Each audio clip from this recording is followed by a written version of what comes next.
नमस्कार दोस्तों, this is Deepika. Chat post पर एक बार फिर से आपका स्वागत है। और हम आज इस महीने के कुछ इम्पॉर्टेंट मुद्दों पर आज बात करेंगे।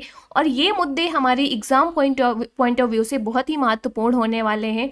करंट अफेयर साथ ही साथ स्टैटिक पोर्शन दोनों ही इम्पॉर्टेंट हैं, जहाँ से क्वेश्चन पूछे जाते हैं। तो ये कुछ इम्पॉर्टेंट यहाँ पर मैंने जो मुद्दे हैं न्यूज़ में उनको उठाया हुआ है। और लास्ट में हम इन्हीं मुद्दों पर कुछ क्वेश्चंस को डिस्कस करेंगे। और ये क्वेश्चंस आपके एक तरीके से रिजेंबल करेंगे जो आपके कॉम्पिटिटिव एग्जाम्स में पूछे जाते हैं। तो ये हम लास्ट में प्रैक्टिस करेंगे। पहले हम डिस्कस करते हैं कि ये आखिरकार ये मुद्दे क्या हैं और इनसे रिलेटेड इन्फॉर्मेशन गेन करने की कोशिश करते हैं। तो मैं यहाँ पर एक इम्पॉर्टेंट लाइन आपके साथ शेयर करना चाहूँगी। पर्सनली मुझे बहुत ज़्यादा मोटिवेशन मिलता है इस लाइन से। अगर आज तुम्हारा लक्ष्य प्राप्त नहीं हुआ तो निराश मत होना, कल सुबह सूरज फिर से निकलेगा। अगर ये लाइन मैं 2-3 बार अपने आप से दोहराती हूँ तो मुझे ना एक अजीब सा एक मतलब सुकून मिलेगा और आपको मोटिवेशन मिलता है कि नहीं, आपको एफ़र्ट्स करते रहना चाहिए। ठीक है, आप अगर फेल होते हैं फिर से आप अपने एफ़र्ट्स को वापस से लगाइए कॉन्फिडेंस के साथ में अपने गोल को अचीव करने में। और एक तरीके से ओवरऑल कंक्लूज़न ये निकलता है इस लाइन का कि नेवर गिव अप जो फ़िलॉसफ़ी है हमें उसे फॉलो करना चाहिए। तो आई होप कि ये लाइन आपको पसंद आई होगी। बात करें अगर मुद्दों की, तो पहला मुद्दा है कि ईरान के अभी जो दौरे पर हमारे जो अजीत डोभाल गए हुए हैं, तो ये दौरा बहुत ही इम्पॉर्टेंट है। इस दौरे में सबसे ज़्यादा महत्वपूर्ण है एससीओ, जो संघाई कारपोरेशन ऑर्गेनाइजेशन है। ये सबसे महत्वपूर्ण है, ये लगातार न्यूज़ में बना है। तो हम इसमें करंट अफेयर के साथ साथ स्टैटिक पोर्शन भी कवर करने की कोशिश करेंगे। दो की न्यूज़ ये है कि जो अजीत डोभाल हैं वो ईरान के दौरे पर गए हुए हैं, लेकिन इस न्यूज़ से रिलेटेड जो स्टैटिक इन्फॉर्मेशन है वो महत्वपूर्ण हो जाती है। तो जो इंडिया और ईरान के बीच के बायलैटरल रिलेशन की बात करें तो एक इम्पॉर्टेंट परियोजना जो चाबहार बंदरगाह परियोजना है, ये बहुत ही अहम है।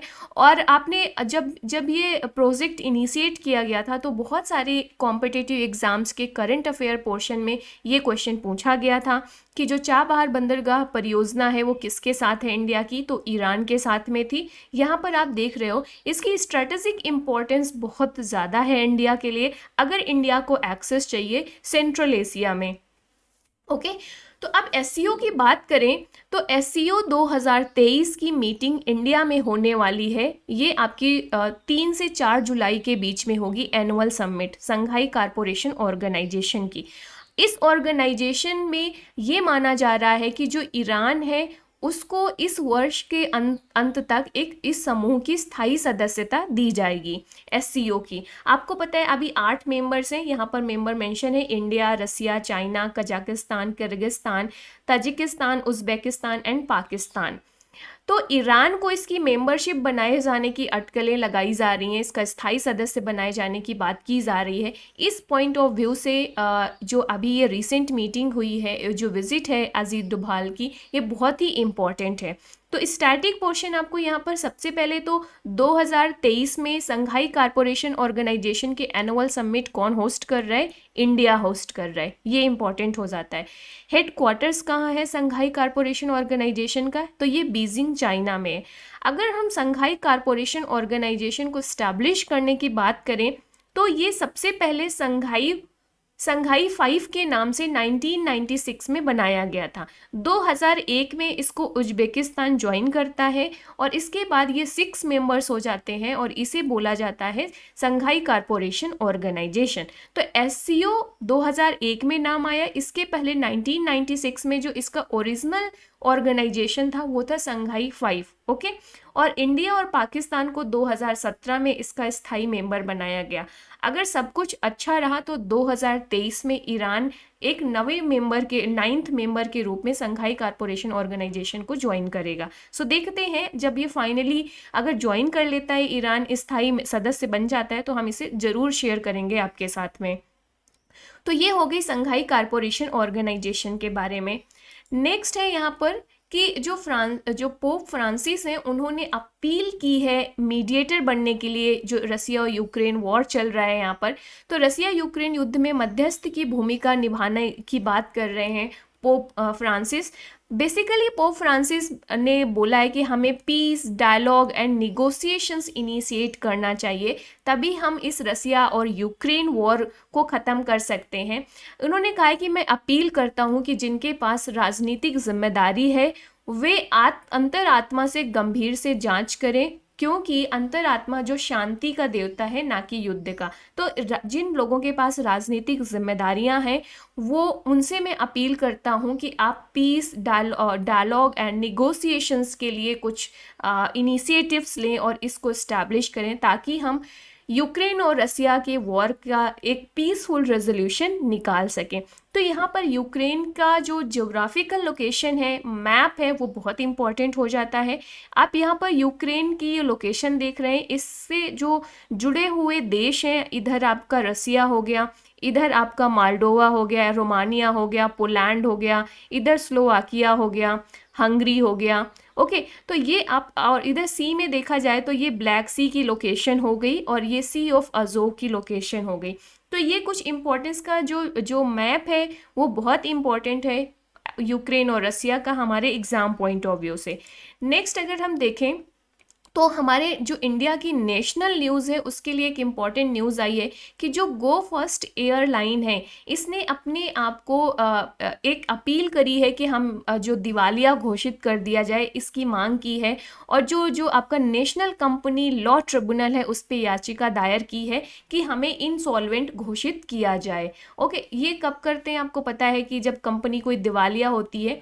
तो इसके पहले जेट एयर, अगर ऐसा मान लीजिए गो फर्स्ट को दिवालिया घोषित कर दिया जाता है नेशनल कंपनी लॉ ट्रिब्यूनल के द्वारा, तो ये जेट एयरवेज के बाद दूसरे नंबर पर आएगी जो अभी हाल ही में दिवालिया घोषित हुई।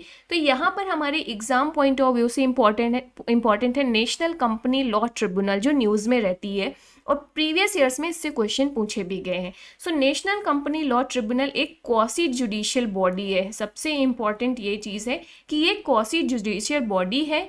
ओके, यहाँ पर आप देखेंगे कि इसका हेडक्वार्टर नई दिल्ली में है। गवर्नमेंट ऑफ इंडिया ने इसे इस्टेब्लिश किया था और ये 1 जून 2016 में इस्टेब्लिश किया गया था।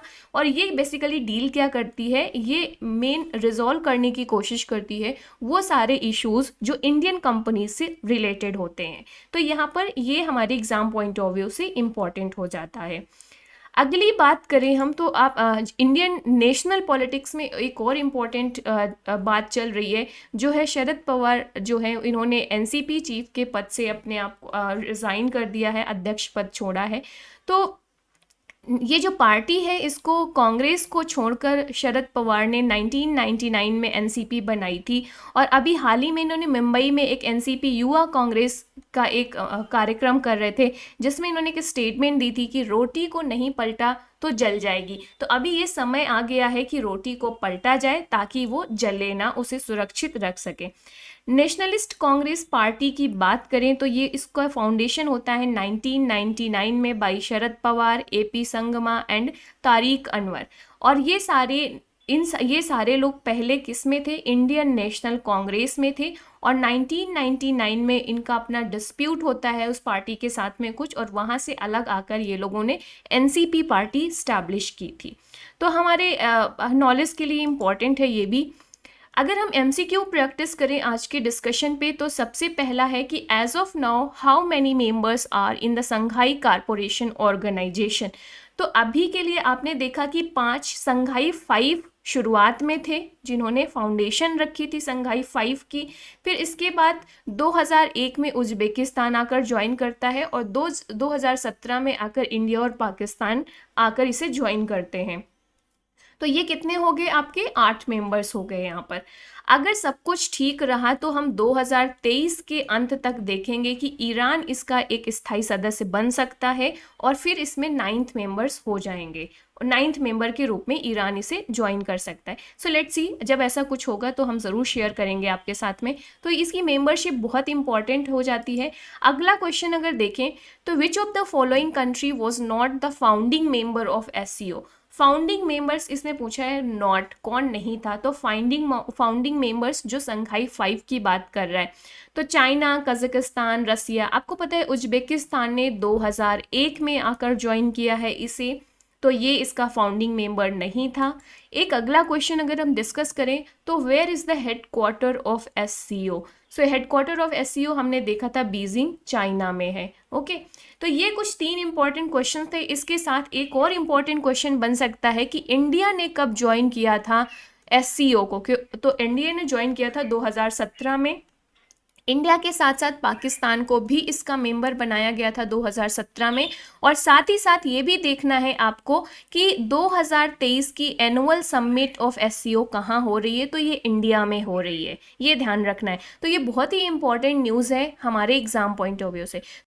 तो आई होप कि आज का ये सेशन आपको पसंद आया होगा। अगर आप पसंद आया तो please do subscribe my channel, share with your friends and like the video, क्योंकि ऐसे इंपॉर्टेंट जो भी मुद्दे होंगे वो नेशनल और इंटरनेशनल मुद्दे मैं आपके साथ डेली शेयर करती हूँ, जिससे कि आपकी एग्ज़ाम की प्रिपरेशन करंट अफेयर के साथ साथ जो स्टैटिक पोर्शन है वो भी चलती रहे, और साथ ही हम कुछ MCQ भी प्रैक्टिस करते चलेंगे ताकि हमारी जो ऑब्जेक्टिव क्वेश्चंस को प्रैक्टिस करने की स्किल्स डेवलप होते चले। मेरा एक और दूसरा चैनल है गाइज, स्टडी विद कंफर्ट, जहाँ पर मैं पॉलिटिकल साइंस पढ़ाती हूँ UGC नेट के लिए और PSIR ऑप्शनल को लेकर, और बहुत सारे यूनिवर्सिटी एग्जाम्स के लिए पॉलिटिकल साइंस।